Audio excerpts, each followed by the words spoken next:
Welcome back to my legendary Macedon campaign. This is part 9. Let's begin with a fast campaign recap. I've conquered the Thracian province and the settlement of Sparta. My client state Athens is winning their war with Epirus and currently trades with me. I am currently at war with Nicomedia and Pergamon, the latter of which I declared war with to gain favor with Athens. I have spent little time upgrading my buildings as I am still in my expansion phase of the campaign and dedicating all funds to either troops or agent actions. At the end of the last video, I had recaptured from Pergamon the 2 eastern settlements in Thracia, destroyed their invading army, and have begun to bring the fight to their lands. So let's begin. Okay, so here we are, we're at the beginning of my turn, and I'm just looking through the event log to see what popped up from the AI turns that we just cycled through. See, I have a bonus to my food. There is a small Pergamon force near Odysseus, and a couple agents by Anthea. That should all be relatively easy to handle. And I completed a mission objective, so I have a little bit of coin.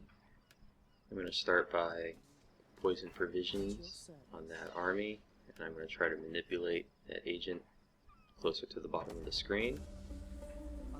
How can I be of assistance? How may I serve you? A woman's words can be... And we see now that I'm finally successful, and I've taken away one of their agents. We hunger for battle. How can I serve you? I'm going to use this army at Odysseus and just auto-resolve to get rid of this annoying general that's running around by himself.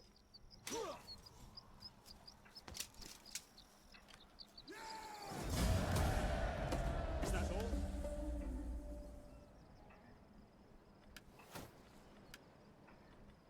And I have a point to spend in zeal. Now right there the video jumped real quick because I walked away for a few minutes and left it recording. So there was nothing happening in between that. At your command. And I'm going to position him back into Odysseus because Pergamon still has a fleet that they can threaten that settlement with. So I don't want to leave it unguarded. And I disband a single unit so that I can recruit something slightly better. Ready for orders. It's time to start replacing some of my poor infantry units or army units with some better ones. And here I am deciding whether or not I want to attack Nicomedia, and I decide that I will move forward. I outnumber the forces here, but they have walls, so I will have to burn the gates if I want to go through and make a push, and I don't want to lose a lot of troops in any of my units at the moment. So I decide I'll just build a couple ladders and lay a siege. And of course what the AI does next doesn't make any sense at all. Now I still have some coin to spend, so I'm thinking I could do well with a few agents added to my forces. And here I want to recruit this hero because if I embed him in an army, he'll grant them experience every turn. And I also want to add another spy because at this point I am planning to expand a little bit more rapidly, and I'm going to need to use agents to sabotage, slow down, and deplete enemy armies I encounter on the way. I have the ability to research a new tech, and this one here looks good. It's a -2 for enemy siege holdout times, which means that if I lay a siege that I take the settlement 2 turns quicker.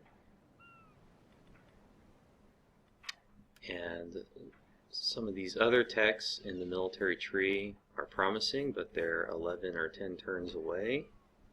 And I'm not ready yet to go down the civil side. I don't have enough provinces or settlements to make specializing in civil texts worthwhile yet. And we see here that in the previous turn, Epirus took that one settlement away from Athens, so I lost the edict, and Athens had taken it back, so I got to reapply the edict that gives food and public order.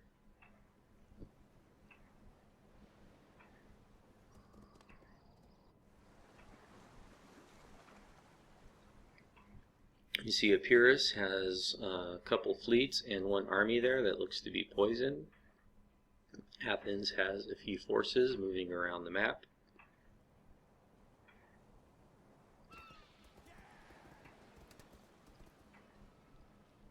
Pergamon is using an agent against my army, but by the animation it looks to have failed.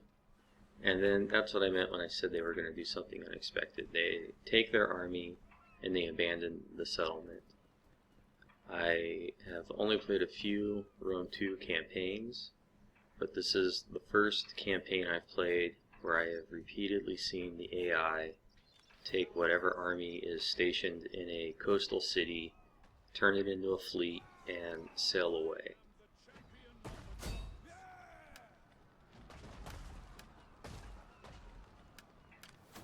I am greater than moving out. I could do more.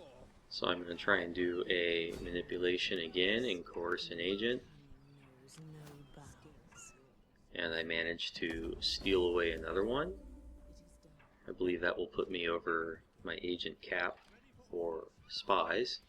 I'm going to take that army that was at Odysseus and move them to Anthea, because I anticipate the Pergamon fleet to attack one of those settlements, and Anthea just happens to be closer. Ready for battle. And here I disband another lesser unit so that I can bolster my forces with something a little stronger. And I think I choose cavalry because I have plenty of infantry and missile in this particular army, and what I'm really lacking is some cavalry to perform flanking maneuvers and rear charges with. And right now I'm just kind of poking around the map. I'm looking for any other forces that Pergamon might have. I don't want to be surprised. They do have that one fleet right there. And we see Athens has grown a substantial amount since the beginning of the campaign. They're turning out to be a very worthwhile client state. I cannot say for how And I was just toying around there to see if Pergamon would accept peace and be a client state. If they would have done it, I don't think I would have accepted it anyways. I was just seeing how likely the AI is to accept that. Here, Galatia is offering me a trade agreement, and it's very tempting to accept it, but I have decided not to, and that's for a couple of reasons. One, again, I still feel it's too early in my campaign to begin accepting trade agreements. Two, Galatia is a Celtic culture surrounded by Hellenistic ones, so there's a very good chance that over the course of the campaign all the neighboring factions are going to become very pissed off with Galatia. And if they are friendly with me, then I'm going to get undesirable penalties from those other factions when they go to war with Galatia. So what I'm actually contemplating is declaring war on Galatia and taking their lands. So over the next few turns here, as I deal with Pergamon, I'll be using my agents to scope out the Galatian lands and get a feel for just how strong they actually are. So here we are, it's the beginning of my turn, and I'm looking at if there are any buildings I can afford to upgrade, what would it cost. Taking that hero that I recruited and I'm putting him in my primary army so that he can begin giving my troops experience every turn. And as Pergamon has taken their fleet and sailed away, I now stand a good chance of winning this on auto-resolve. So I'm going to go ahead and do that and capture this settlement.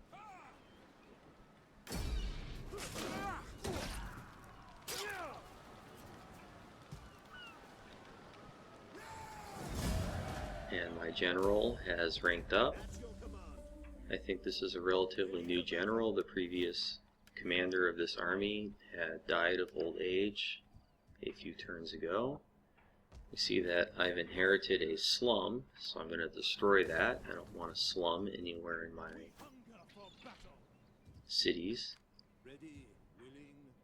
And as I've managed to have a couple Pergamon agents defect, I now have some good spies and eyes that I can send into lands out ahead of my armies and see what I might be up against in future turns.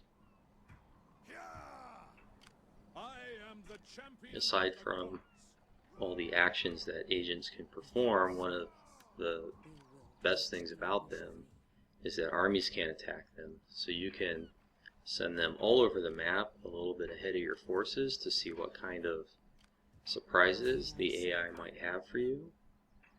And really, you can't make good decisions if you don't have good information. So scouting with agents, I think, is absolutely critical. I tried to do another manipulation there, but I failed and only managed to hinder the agent. Now here we see my spy has finally reached rank 10, and due to my mod that I explained earlier, he has 4 points to spend on abilities at rank 10, and he's very powerful, but he's also age 60, so he's not going to be around long. So I don't consider the extra skill points that my mod grants to be overpowered or really destroy the balance of the game. It just makes agents and armies and generals powerful for a brief amount of time, but really by the time you get there, they're in old age and they're going to die soon. So I'm looking at Pontus to see what they have going on there, and I'm looking at Galatia. Galatia looks to be the largest AI faction I've encountered at this point. If I go to war with Galatia, I don't want to go to war in my northwest, so I'm looking at those factions there too, because I might want to trade with them,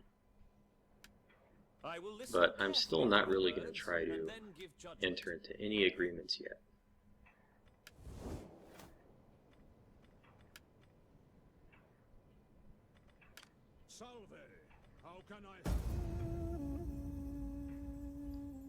And we also see there at the top that the Seleucid Empire is still going, and the Seleucids are Hellenistic, so an ideal strategy might be, I don't know yet, to broker diplomatic agreements with the Seleucids, and then take the Galatian lands. There's a good chance that the Seleucids do not like Galatia, so by declaring war on Galatia, I can gain favor with the Seleucids. And if I throw in the towel with the Seleucids, that also gives me a very clear expansion direction to the east, because the Seleucids are very likely dealing with all of their previous satrapies. It's very common for the Seleucids to be at war with almost the entire eastern portion of the campaign map. So we see a small fleet has landed and attacked the settlement. It's a suicide attack by the AI, kind of pointless.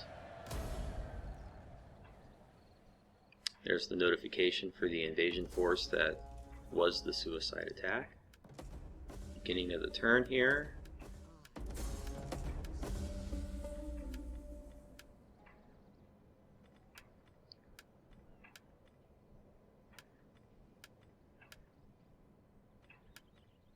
And there we go, my spy that just reached rank 10 and was so powerful has already died of natural causes. So I didn't even really get to use him at his maximum capacity. So here Pergamon has this pretty pathetic fleet down by Sparta, and one good deterrent is to just recruit a general and a couple units real quick. Don't forget to move them into the city. They spawn right next to it, and so if they do defend the settlement, they'll come on as reinforcements rather than spawn inside of it. So a couple infantry units and one ranged unit to complement the garrison that's already there should be enough to deter that fleet. And we see the stronger portion of the Pergamon army, what remains of it, is right there by Anthea. What do you wish of me? Swift and silent as a shadow. So here we're taking a look at Pontus. They look relatively weak. They own 2 settlements in this province, right there.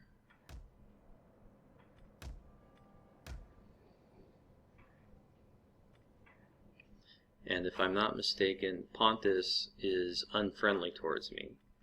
So on this particular landmass where I am, the best expansion route seems to be deal with Pontus because they're already unfriendly towards me. Ignore Galatia because they're constantly trying to broker deals with me. And after I've dealt with Pontus, I can make my next decision. Do I want to attack Galatia? Do I want to attack that other faction that starts with T, Trapezos, or whatever they're called? I don't remember the name. Here we are just going through the forces window to make sure I've used up all my movement points that I intended to. Ready for orders. We hunger for battle. And we see there I'm on turn 32, and that is my current territory. Not huge, but growing steadily and reliably.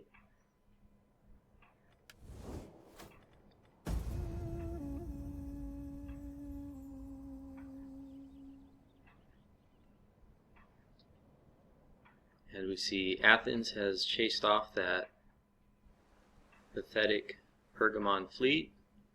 We have some action up there in the northern part of this ocean at the edge of the map where we can apparently see.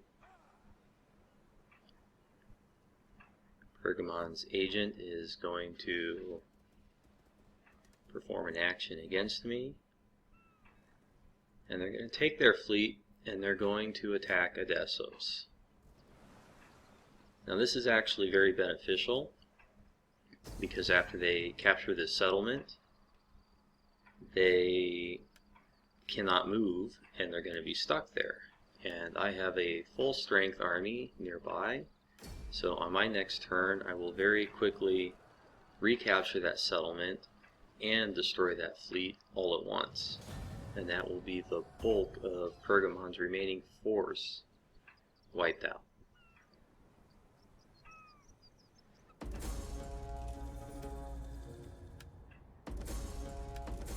So here we go, real quick.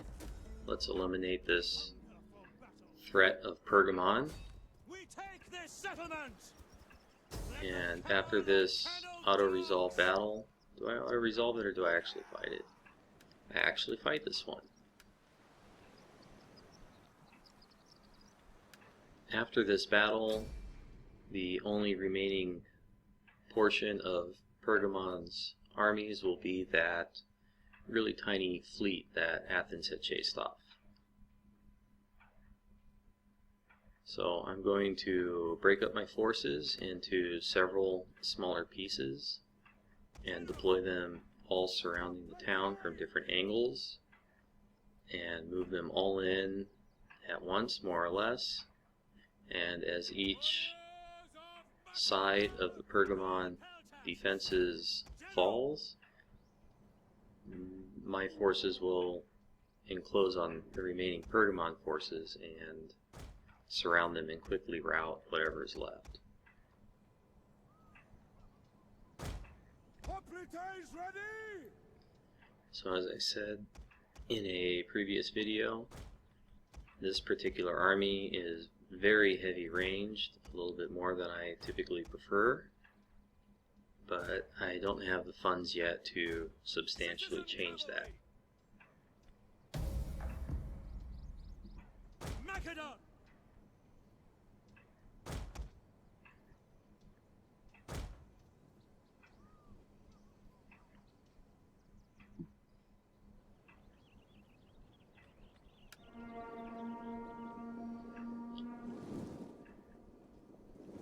So here we see the AI has split up its defenses based on my deployment positions.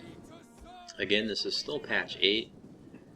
I recorded all of this before patch 8.1 came out, and I'm in the process of doing the post-process narration so that I can get up to actually playing this campaign again. It's really surprising how long it takes to do these videos and get them to not even a decent quality, just an average or barely adequate quality, especially with the post-processing. In the future, I might be able to do some live commentary if I do it later in the evening, and that will cut down on my time to make these a fair amount. So here we see that in the top left of the campaign map, the small amount of Pergamon forces that were there quickly collapsed, and now here comes those troops descending on the flank and rear of all these other Pergamon defenses.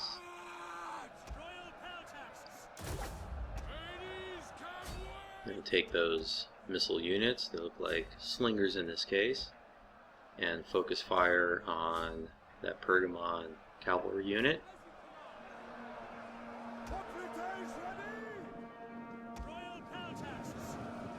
I'm not making a large amount of commentary on the tactics in this battle because there really aren't very many tactics to be said or to be had.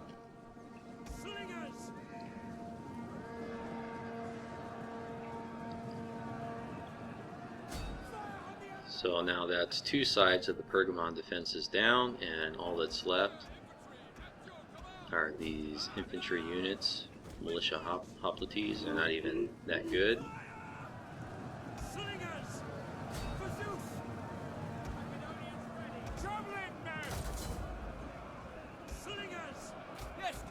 And one by one they slowly waver and fall. And now the enemy general is beginning to waver, so that will be the end of the battle. General! And as I said, the only forces Pergamon has left will be that one tiny fleet that headed south and who knows where else.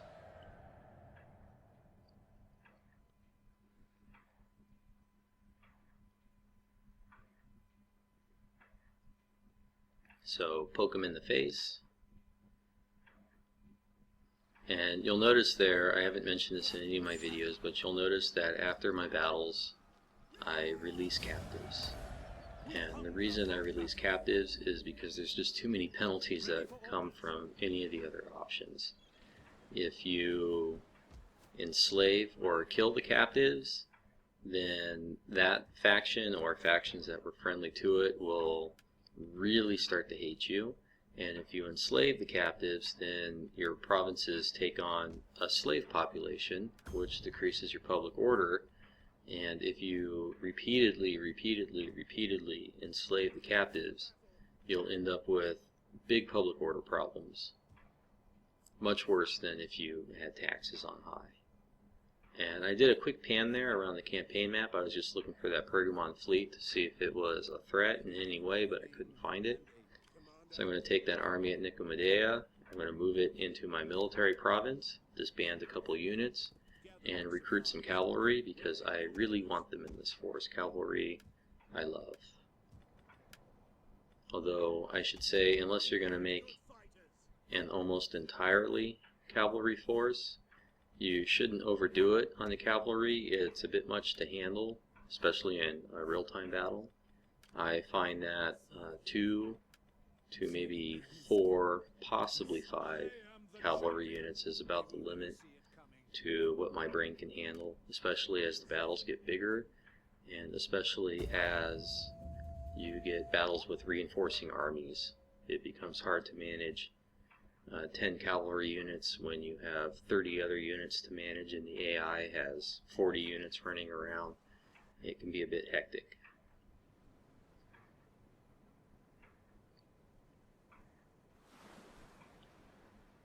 Now here we are at cycling through the AI turns, and Rhodos has randomly declared war on me. Not sure why, so I'm now at war with 3 factions: Nicomedia, Pergamon, and Rhodos, a little tiny island. And here we are at the beginning of a new turn. I'm just looking at the event messages, and I actually believe that I turned the game off and exited to Windows. So any of these remaining actions that I perform here, I don't think that they actually take effect in the next video. I think I have to reissue some of them, but I'm going to narrate them anyways. I'm taking my army from Odessos and moving it towards this landmass that has Galatia on it, and I'm looking at what kind of units I can recruit there, and I decided I'd like to have another ranged unit. That's the end of the video.